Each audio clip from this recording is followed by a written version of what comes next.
Genesis chapter 3 tonight. Genesis chapter 3. I'm going to read the section of Scripture, and then we'll get to it at the end.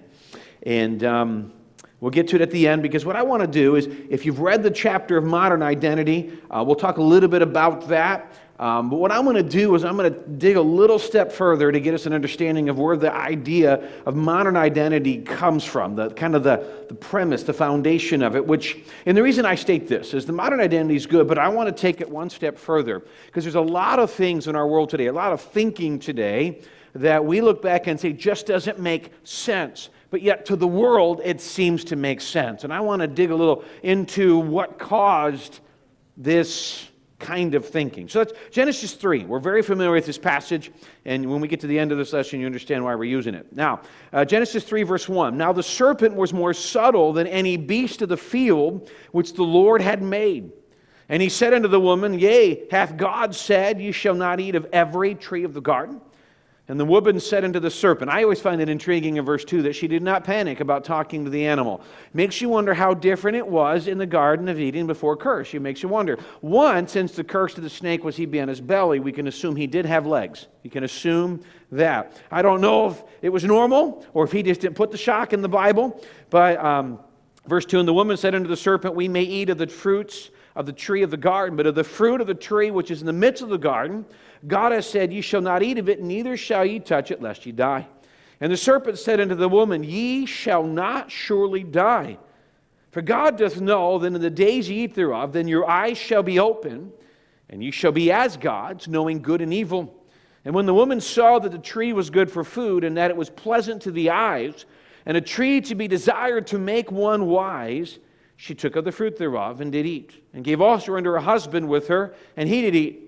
And the eyes of them were both opened, and they knew that they were naked, and they sewed fig leaves together and made themselves aprons. Father, in the moments we have tonight, I pray this would be a help as we kind of blend the biblical truths with the social truths or thoughts today, and may this be a help as we understand not only for ourselves, but for those that we're, our families and things of that nature. Help us to see your mind in all of this in Jesus' name.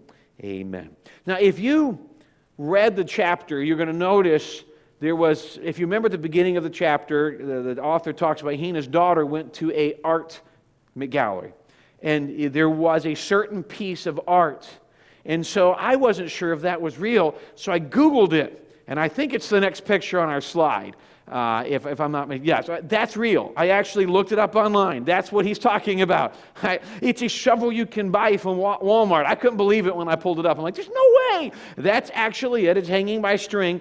That is the art that is apparently worth thousands of dollars. In fact, when I pulled it up on Google, this was the picture, and next to it was the French artist and all of the information that made this art so valuable. Now, let me explain why. And he gives a good introduction to the book. So what he says is that back in those days, art was popularized by critics. So basically, other people said whether your art was worth any money. And this person was annoyed. He said it shouldn't be the critics who established value, the artist should. So he bucked the system by just putting a shovel out and state, I claim this to be art. So it's not valuable because of what's hanging. It's just a shovel. You can buy that same. It's not even expensive on a Walmart. It's valuable because of the protest behind it. And so what you see in this silly picture is a symbolism of an era of time. And so even though I still think it's silly, it's worth a lot of money because I can buy one of those and still sell it, the symbolism is there. And I understand the symbolism, especially in our day and age. We're kind of bucking all of the thinking. Well, that's kind of what we're going to talk about a little bit in this idea of modern identity. Last week, the idea of traditional identity is other people tell me my identity. Modern identity is simply this: I establish who I'm going to be. Now, here's a question. We said traditional identity's got strengths and weaknesses, but modern identity, I establish who I am. Can you tell me off what you think when you say, I establish my own identity, my own future, all this? Can you just think of some inherent weaknesses to the modern identity where I get to establish who I'm going to be, my responsibilities, things of that nature? Can you think of just inherent weaknesses? Okay, and one of the keys is you don't acknowledge God. We'll get into that in more detail. She's right. That's one of the main keys. Yes? That's one of the main points. You're really not establishing your own. You're going away from God's point of view to what the world says. Yeah.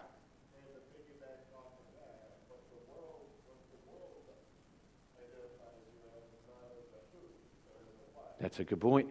That's a what? Richard. See, yeah, you were going to jump into the absolute truth issue there. That's the problem. One of the things Carrie said in the book I thought was good. The downside is most of these identities that are modern out there aren't real. And so you strive to gain an identity the world claims you can have, and you're expected to uphold it, but it's not real. There's no substantial truth behind it. And so when you get to it and you realize this identity is even emptier than what you thought, well, obviously anxiety, depression, all this continues to grow. So let's real quickly look at a couple things. First of all, the definition of modern identity. I just pulled this from the book, so it's not true a definition. It's what Kerry Schmidt put in the book. He said this: culture's only alternative to traditional identity, or others define me, is what philosopher Charles Taylor calls a modern identity. It is the life equivalent of revoking others' authorities to tell me who I am. Like Marshall, modern identity breaks free and says, I define me. It refuses at first to grant the authority to externally validate the self. It rebuffs the idea that others should have jurisdiction in my life to impose standards and expectations. It thinks, who are you to tell me who I am? Now let me ask you this question. Are there any potential inherent strengths to modern identity?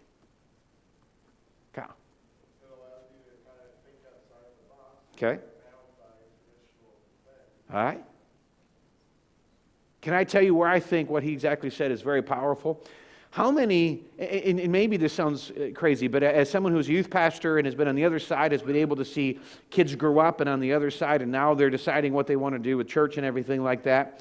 You ever wondered what it's like when we rear kids up in a certain thinking and then we kind of, I don't want to say we force them to get, but some churches do. They force them to a mindset and then they leave the home and you wonder what's going on? Is it okay for them to go out and figure out their position with God on their own? Is that good? You're waiting for the other shoe to drop, aren't you? This is not a trick question, okay? Okay, my daughter's back there, so I'll pick on her. She's 19, all right? She's kind of out of the home, except right now. We've asked her to come in here. So we're already forcing her against what I'm about to say. No, in seriousness. So she's in college. Yes, a Christian college, but in college.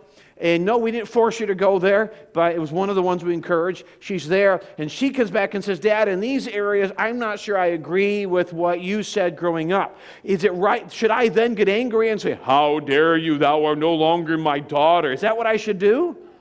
Is it healthy for her to call up and say, Dad, I don't, these thoughts, what do you think? You think that's healthy or unhealthy for her to evaluate what she's been taught?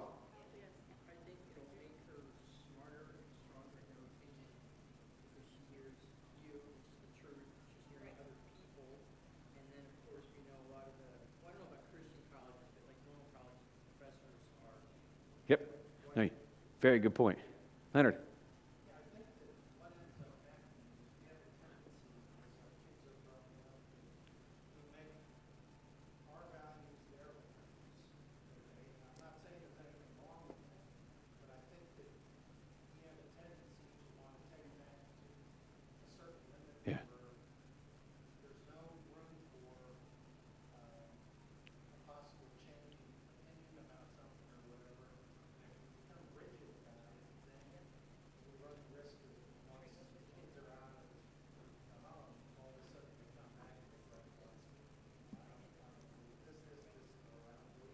Yeah.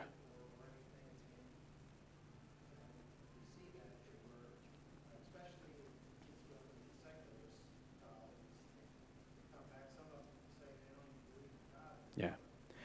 I would say I like the point you made. Go ahead, Brother Coburn. What you've given her as a family unit establishes a concrete, firm place to start, which is all fine and good. Now you can take some places like maybe Uvalde, Texas, or maybe places in Illinois, where what was set down, the foundation set down wasn't all that good. Yeah, exactly.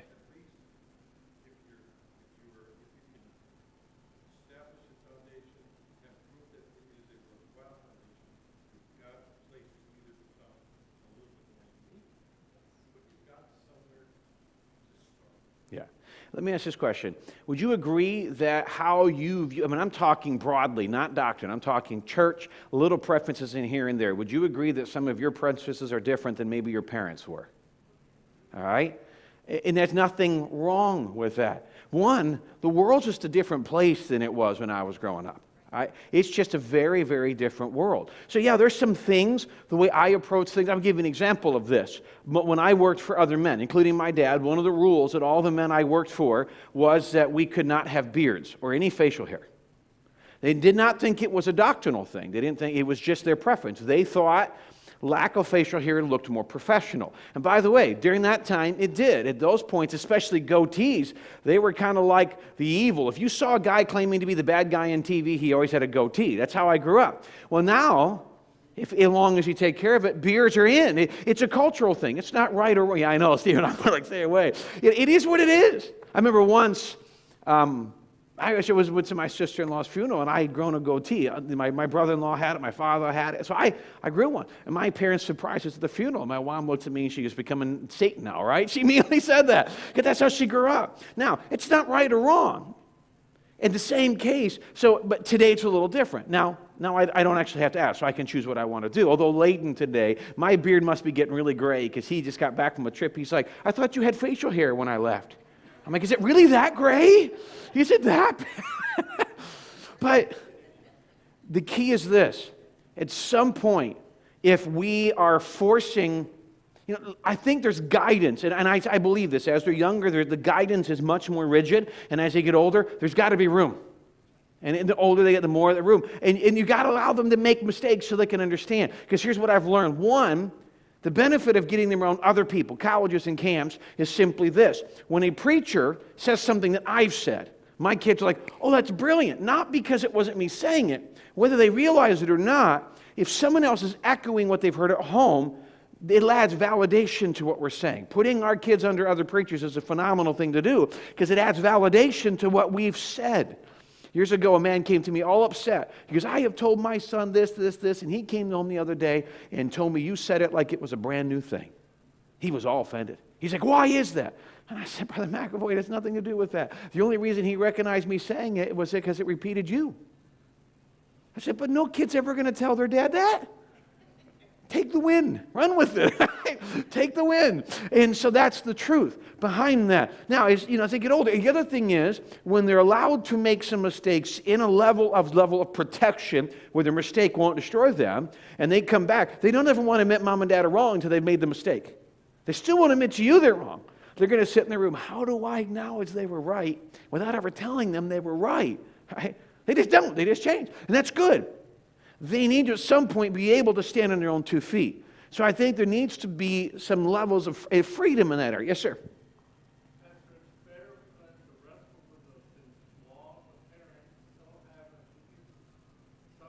Yeah.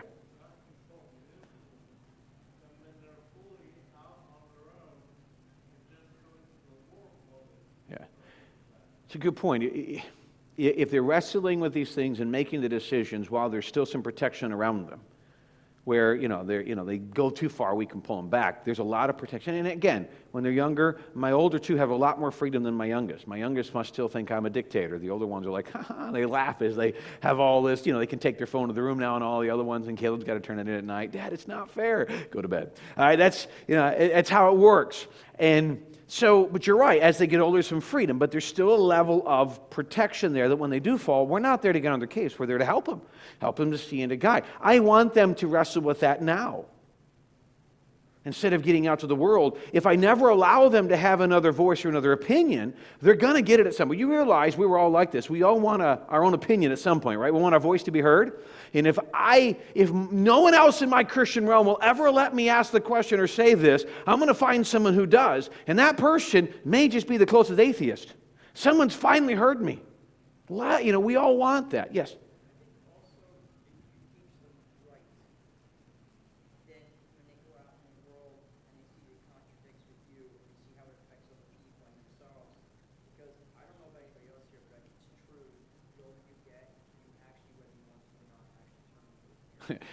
She, my dad, he might not have been the perfect person, but he had really good, honest values, and I kind of inherited That's okay. Yeah. And that's it. As you get older, you do take the values. We just made my daughter really depressed all of a sudden. She's like, I'm not going to be able to escape them. That's the truth, though. When he does tell us to train up a child in the way he should go. And there's a point where once you've given them the foundations, and they're going to try some things, and they're going to make mistakes. We did. We should be allowed to. But my opinion is when I come back and make the decisions on my own with God, it's stronger than if I'm following somebody else's point of view. So I think it's good. Well, let's go to number 2. I don't want to take too much time on that one thought. Well, if we do, we can just pick up here next week. Number 2, the evolution of modern identity. I want to kind of talk about where it came from. All right? So where did this thinking come from? All right? And please understand, this thinking is not new. It's actually been around since Satan, or better known as, at least at that time, Lucifer, was kicked out of heaven. All right? This thinking is simply what is now known today as postmodern thinking. Anybody know what I mean by postmodern thinking? It's a term psychologists use. It is a very popular term today. Okay, postmodern, basically, we were beyond the point of absolutes. There are no absolutes, there is no truth. You have your own truth, you have your own right, your own view. That thinking's been around for probably a decade or more right now. And we're in the postmodern. We've gotten so much information now, we no longer need to get information. We can choose where we're getting our information from. The world now says you can have your truth, and you can have your truth, and you can have your truth, and don't debunk it with facts. My kids have a phrase. I think it's funny because to me it's redundant. It's true facts. When you tell them, oh, that's true facts. That's redundant. But it's not. Because everybody today has their own facts. So true fact, it's not. I mean, they're just using a term, but you think about it. In today's day and age, each of us have our own view, our own facts, and do not argue that with any truth. And there is no truth. That's the postmodern thinking. So here's how I have it. It started with evolution. I have evolution. I am just evolved. There's no plan for me. Of course, evolution moves to freedom from God. God doesn't exist in my life because I'm a freak of nature. Then life, because God's not real, and because I just came out of nowhere, well, then there's no really importance to life. Life's not valuable because I'm no different than a dog. Then I can live any way I want to. This becomes fun because I have more freedom. But then what about guilt? Because part of me still knows these things are wrong. Then why am I struggling so much with anxiety, depression, and fear? Because the reality that I can just do what I want and there's no consequences, postmodern thinking, is not true. That I can do whatever I want, and here's the thinking. Here's the thinking behind it. In fact, when I was listening to a radio show host years ago, and it was a debate between the Democrats, Republicans, he was a libertarian. And his point was, and libertarian was, I believe that we should never have a rule, a law somewhere that protects you from yourself. I had tendency to agree with that. One of the comedian friends, John Chris, he's got this talk. He's like, I've seen this guy. He goes, you ever seen it? You're going towards a railroad crossing, and there's like 300 signs before you get there. Stop, danger, whatever it is, and the person still gets hit by the train? Well, they missed all the signs. Maybe that was better for the world, right? You can't save somebody from themselves was the entire premise, all right? So, in that entire thinking, when it comes to this, his point was this, and he actually made a point, all the thing was the seatbelt law. At first, he thought for the longest time the seatbelt law was stupid and protecting me from myself. And he made a comment, interesting. He said, actually, because when you hit the brakes, the seatbelt tightens you, it holds you in place, protects you, so you can still control the car. I've never tested the theory, so I'm just going with it. But here was an interesting point. His point was, as long as it doesn't hurt anybody else, you should be allowed to do it. And that's the postmodern thinking. But there are very few things we do that doesn't somehow affect other people. There's just not, there's some little things here and there, but most of the decisions we make affect other people. And some of it's just family and things of that nature, and some of it's others. If we push a certain lifestyle we think's okay, and then we teach it to the next generation, it affects other people, biblically. So that's the postmodern thinking. I can do whatever I want as long as I'm comfortable with it. The problem is, these things they're saying is okay, they're not. We know that. We get to the other end, and the world's struggling with anxiety, depression, and all these things because they've been lied to. Because there is truth. There is right and wrong, and it really beats us up. So what happens in the postmodern world is it eliminates truth as absolute. There is no absolute truth. We all have our own truth, which we find in the absence of authority. So Satan brought in evolution. eliminates God. God's the absolute authority. There is no real authority. Does that not explain why today we have no problem fighting against every authority that comes our way? If there is no absolute authority, is there really authority? No. Now, see, we're some of us here, we're not as young as others, and so we still have some of that morality that our parents put in us in truth. But in today's day and age, there's no truth, there's no absolute, there's no authority. So if that's what you're teaching, then why are you surprised that the world has a problem with cops or a problem with government? We have taught them to have that problem in our postmodern thinking. You were going over the speed limit, you deserve a ticket. Well, I don't agree with the speed. I remember years ago here, but my dad was still here, that there was a rule in the school. One of the kids came up to my dad, and he was debating the rule with my dad. Because I think it's a dumb rule. And my dad's like, listen, the speed limit on Richard Road is 40 miles an hour. I think it's a dumb rule. And I can go 90. That doesn't mean I won't get a ticket. And then the guy looked at my dad. He goes, yeah, but you're the one that set the rule, and I think you can change it. And I think it's dumb. So I'm coming to the person who set the rule to change it. And my dad looked at him, he goes, well, this is our school. I have a right to set the rule. And he goes, that's just stupid. You need to ask the students and get their opinion on this. Now, if you know my dad, he just looked down, he's like, no, because this is a dictatorship. You can go to any other school that lets you set the rule. You can get out. By the way, no surprise, that kid was kicked out of the school before he got here. And my dad went on vacation, told the administrator, don't let the kid into school. And guess who was in the school when my dad got back? No surprise, when the guy walked by my dad to pick up his diploma, he whispered in his face, F you, as he walked right by. Because the world says you have a right to do this. You know my favorite part is, then he joined the military.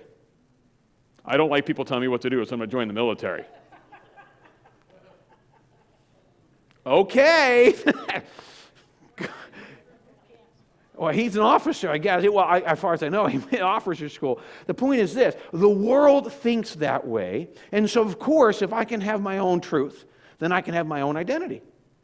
And this, I don't want to get into politics. Because, by the way, this next comment's not political as much as it is political.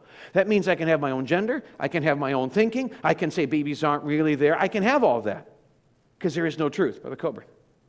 Just as a side note, I'm thinking about these kind of things and noticing certain things in people over the past year or so. And I would think that given the modern identity, the next step might be something like the metaverse. Yeah. At that point, I create it all. Mine, prayer. Yep. Well, if ultimately, and this is an old term, but there is a religion. It's not really called religion anymore today, but the premise comes under the idea of humanism. I am my own God. In fact, I'm talking back in the 1800s or early 1900s, they wrote the Humanist Manifesto. It was the core. Now, humanism was put up as a religion. No one wanted to follow a religion, so they just renamed it postmodern thinking, brought in atheism as Gnosticism, and the simple life without God is really what it comes down to. I am still the center of this. I don't know if you know the comedian Tim Hawkins. One of my favorite. He actually retired, then came back out of retirement, which was a great thing for me. But he cracks me up. He's got a song. He's a comedian, but he writes music. Really, what he does is he takes today's music and he puts his words to it, makes fun of it, and which is funny. So he'd heard, and I read the article about churches out there, atheist churches. He's like, what do they teach at atheist churches? So one of his songs, no one loves little children, all the children of the world, deep and wide. Well, I can't remember all of them. I won't go any further. But the point was, what do you teach them? You're alone in all of life? What are you doing? Well, you're worshiping yourself, worshiping freedom. It all comes down, then I create it, it's all me. It builds up. And by the way, didn't the Bible ultimately say that we will worship the creation more than the Creator? Okay, that was stated in the Bible. So when people say this is new thinking, no, this is just the Bible coming to fruition. And the more you study the Bible, you'll learn these things. Kyle made an interesting point. I hope you don't mind me saying this. He made a comment about the book. And the guy who wrote it, Kerry Smith's a friend of mine. I asked him about this. And he makes a bunch of references to Disney and things of that nature, and how he went to Disney and things. And the comment was, with as antagonistic to Christian values as Disney is, why should he reference it? Now, the first answer is that the book was not written as a Christian book just for churches. It was written as a Christian book to go out, and he's using the world's references. But when I asked Kerry what he thought, he was receiving some criticism, and I asked him what he thought about that. He had a good point. He's like, I make a point as a pastor not to really allow the politics of the day to establish my view. Because here's what he said. He said, the whole point with Disney and them losing money or wherever they stand right now, it's a political thing. Okay, and you can have your view on it. He goes, as Christians, if we boycott everything that goes against the Bible, we'll never be able to eat or buy gas. My favorite is people say, I'm boycotting Disney, and then they carry an iPhone. Hello? I mean, we boycott the things that we don't really want, and we won't boycott the things that make us convenient to us, right? I mean, I'm never using an iPhone, and we drive to Starbucks. Are you kidding me, right? I mean, everything out there to an extent. Here's the point. These are unsaved people holding this position, and we're angry at the unsaved people for living unsaved. And then we boycott them. And here's what Kerry said, he made a good point. He says, if I am known to boycott everything, I'm no longer one that can reason with them. I'm the one boycotting the political position. It goes back to what we said Sunday, no man that warreth entangleth himself with the affairs of this world. Now, there's some things I just won't do, and there's some things that I position. But if I know more about what I boycott, the world's just going to stay away. I have put myself in a political position. This is where I struggle a little bit. Most of the moral problems we look at today, the world's made them political. Abortion, gay marriage, LGBT, all these things. Why do you think it was successful that the world made them political? What was one of the main things that for churches made it problematic when these things became political perspectives?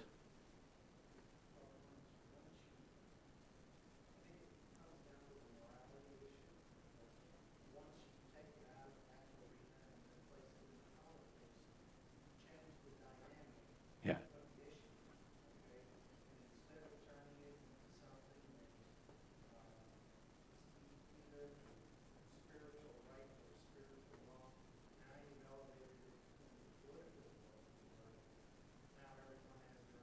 Exactly.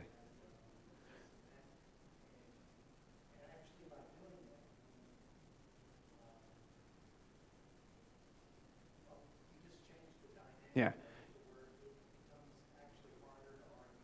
Yeah, so you change the dynamics from spiritual to political or social and it changes everything. Yeah, exactly. Spirit secular. So then when a church actually has, we say, because the Bible says abortion isn't Right. that now the church is saying that and they make it political, now we're considered being political. That's the problem is now we're making political positions, and they want to run back to separation of church and state. By the way, if you ever realize, separation of church and state is not in our Constitution.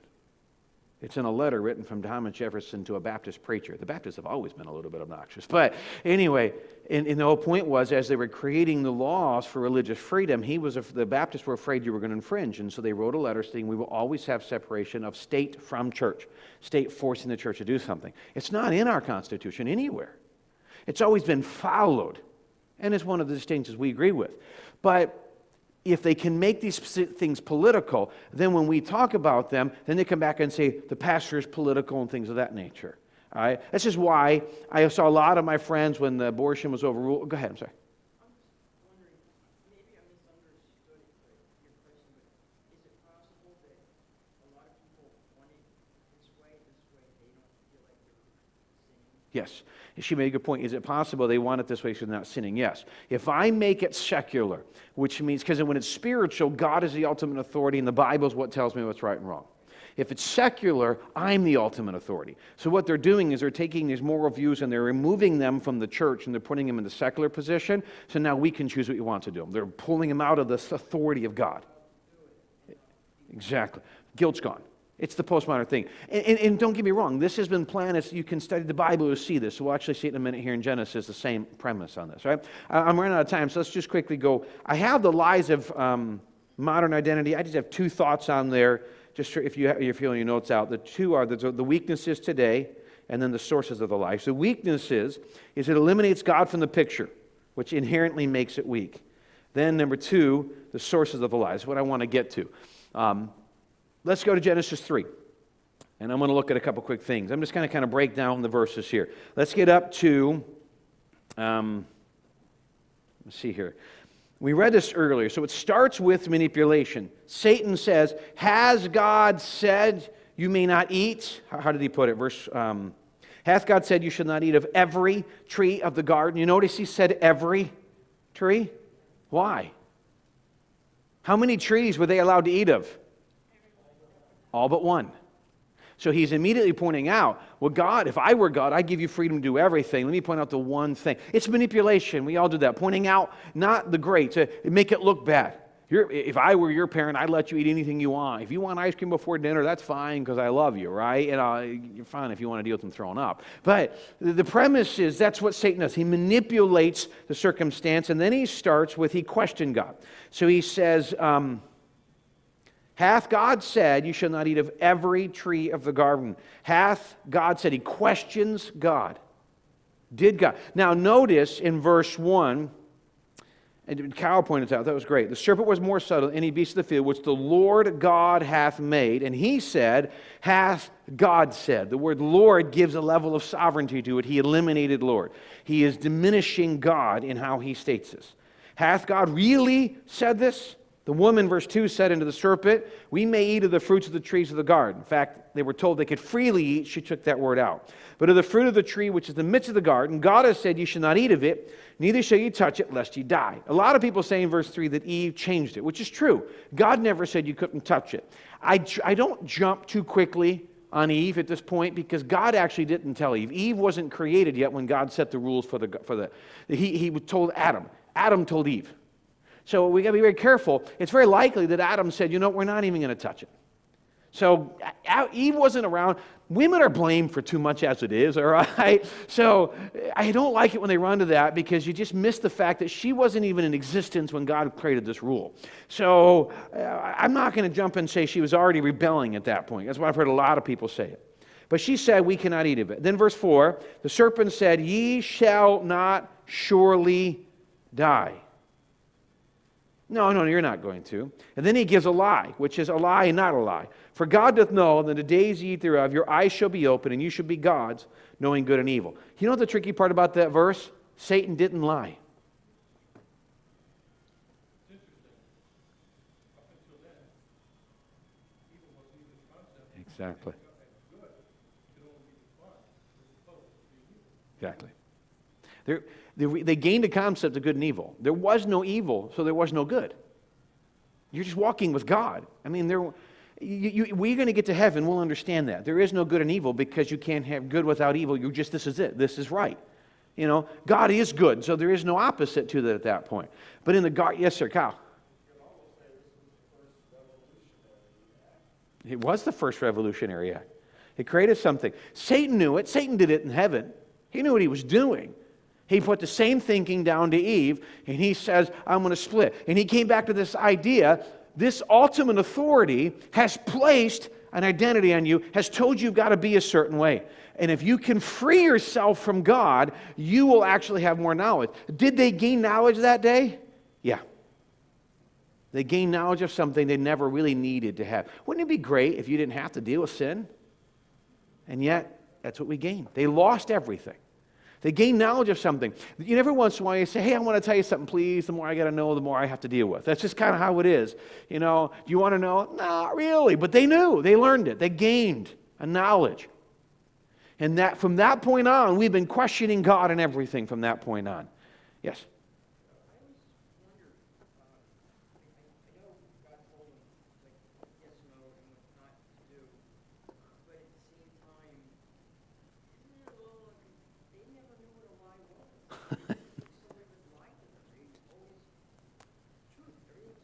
Yeah, it's a tricky part. You say they never heard a lie, so therefore they wouldn't recognize it.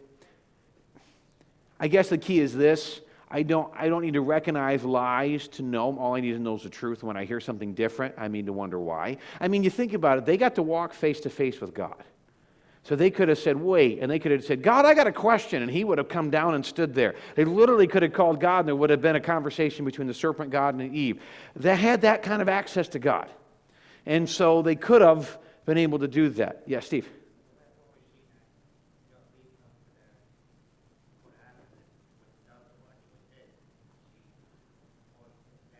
Yes, that's,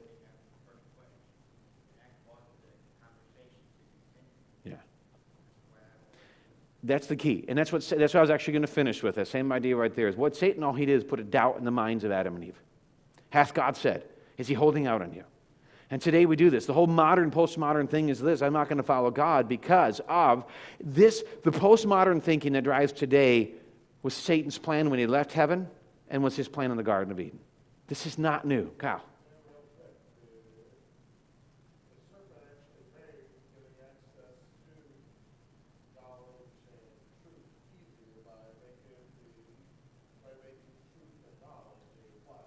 Yeah. That's a good point. Satan changed the truth from a who to a what. Truth was all God. They knew him. Now it became a what? It became an abstract thing. And once it's an abstract thing, then immediately they started getting to decide what is truth, what I want it to be. And all the way through Old Testament to today, you see that happening. Not just 3 chapters later, Genesis 6, what happened? A flood came. 3 chapters is about 900 years, but that's beside the point. It's, hundreds of years later, but it didn't take long before they were done. Nobody but Noah wanted anything to do with God. And it started with just questioning God. It came down to that doubt. In today's day and age, I want to change this or do this different or adjust my life because I doubt whether this is who I should be. I don't feel comfortable, things of that nature. That's where we are in every part of life. Maybe if I get out of my marriage, it'd be better. Or maybe if I go on my own and I do this, right? Here's the thinking. My life is miserable now. If I try this, it might be better. We don't know. But come on, everything I have now is horrible. It can't be worse until it gets worse, right? Then you're thinking, because you don't know what the level is. Then it gets worse and you're like, Mom and Dad were great. How do I explain this to them? They were actually right because you don't see it. That's why I think it's important our kids to get to see. My son, his first year of college, went to Bucks Community College. He came back after a month. He's like, Dad, they're nuts. I'm like, well, no, you've just never been around the outside world, all right? Yeah. Yeah.